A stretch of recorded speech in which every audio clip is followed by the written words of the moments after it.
চিৎকার মেরে বলুন সুবহানাল্লাহ। আমার ভাইয়েরা, তাহলে আজকে বুঝলাম আমরা এই নবীজির সাপোর্ট আছে কি নেই। আশ-শরিয়তে আকওয়ালি, শরীয়ত হলো আমার কথা, আর তরিকাতে আফআলি, তরিকত হলো আমার কাজ, হাকিকত আহওয়ালি, হাকিকত হলো আমার হাল, আল মারিফাত আসরারি, মারিফত হলো আমার গুপ্ত ভেদ। তাহলে কোনটাই ছাড়া যাবে? শরীয়ত লাগবে, তরিকত লাগবে, হাকিকত লাগবে, মারিফত লাগবে, কোনটাই বাদ দেওয়া যাবে না। কিন্তু তার সঠিক বিধান অনুযায়ী চলতে হবে। অনৈতিক কোন কাজ শরীয়তে বর্ধিত করা যাবে না, কমানোও যাবে না, তরিকতও না, হাকিকতও না, মারিফতেও না।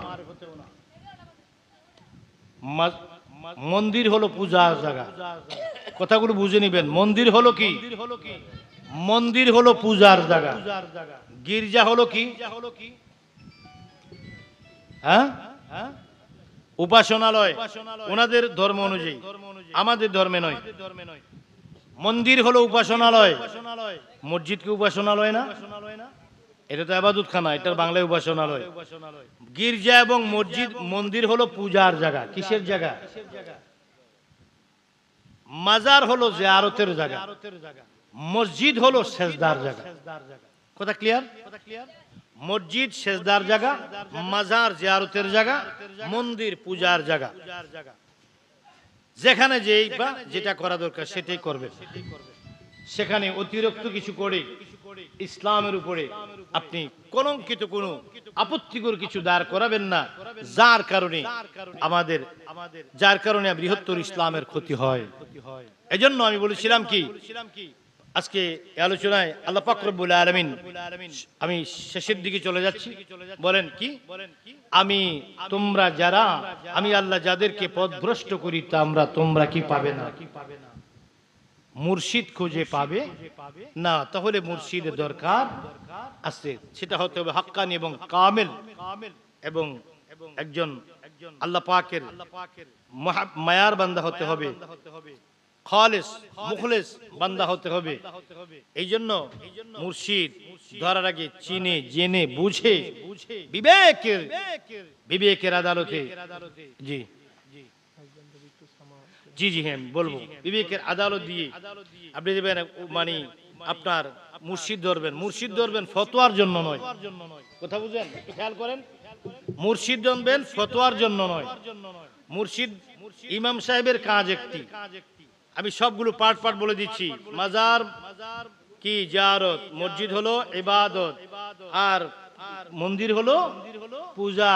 শরীয়ত, তরিকত, হাকিকত, মারফত সবটির অবস্থান ঠিক রাখতে হবে। তবে আপনি একজন মুর্শিদের কাছে যখন তালিম বায়াত গ্রহণ করবেন, বায়াত গ্রহণ করার পরে ওখানে ওনার কাছে আপনি এই মাসালার জন্য যাবেন ইমাম সাহেবের কাছে, ফতোয়ার জন্য যাবেন মুফতি সাহেবের কাছে, কোরআন শরীফ থেকে কিছু বুঝার জন্য যাবেন মুফাসসিরে কোরআনের কাছে, হাদিস শরীফ থেকে কিছু বুঝার জন্য যাবেন একজন মুহাদ্দিস সাহেবের কাছে। আর রুহানি ইবাদত কিভাবে করতে হয়, কালব কিভাবে জিন্দা করতে হয়, কাশফ কিভাবে খুলসা করতে হয়, চোখ বন্ধ করলে কসবা থেকে কিভাবে চট্টগ্রামের খবর বলা যায়, ওইটার নাম হলো ইলমে মারিফত। সেটা কামেল মুর্শিদের রুহানি ইত্তেহাদি এবং রুহানি ফায়েজের মাধ্যমে অর্জন করা যায়। সেই রুহানি পাওয়ার অর্জন করার জন্য যাবেন মুর্শিদের কাছে, ফতোয়ার জন্য নয়। তো মুর্শিদ দুই প্রকার, এক প্রকার পীর আছে, ওদের এলেম নাই, কি নাই, এলেম নাই, কিন্তু লোকটা কামেল। রেয়াজতের কারণে লোকটি কি কামেল, এলেম নাই কিন্তু উনি ওলি। কি ওলি? এলেম নাই কিন্তু ওলি। কিসের কারণে? সাধনার মাধ্যমে। ওলি হইতে টাইটেল পাস লাগে না, ওলি হইতে মাস্টার্স পাস লাগে না, ওলি হইতে কোনো সার্টিফিকেট লাগে না। মূর্খ হলে ওলি হওয়া যায় ইবাদত করলে। বুঝতে পারছেন? এবার পীর দুই ধরনের, একটা হলো কি শুধু আল্লাহর ওলি, আরেকটি হলো একজন শুধু আলেম কিন্তু ওলি নয়, আরেকজন শুধু ওলি কিন্তু আলেম নয়। আর কিছু পীর আছে সে তার মধ্যে দুইটা গুণ আছে, সে ওলিও এবং আলেমও। সে রুহানি সাধনও তার মধ্যে আছে, জাহিরি ইলমও তার মধ্যে আছে। ভক্তদের মধ্যে কোনো বিশৃঙ্খলা দেখা দিলে সমাধান করতে পারে। বুঝছেন? কেউ শুধু অলি আলেম নয়, কেউ শুধু আলেম কিন্তু অলি নয়, আর কেউ একজন মধ্যে দুইটা গুণই থাকে, আলেম এবং অলি। বুঝছেন?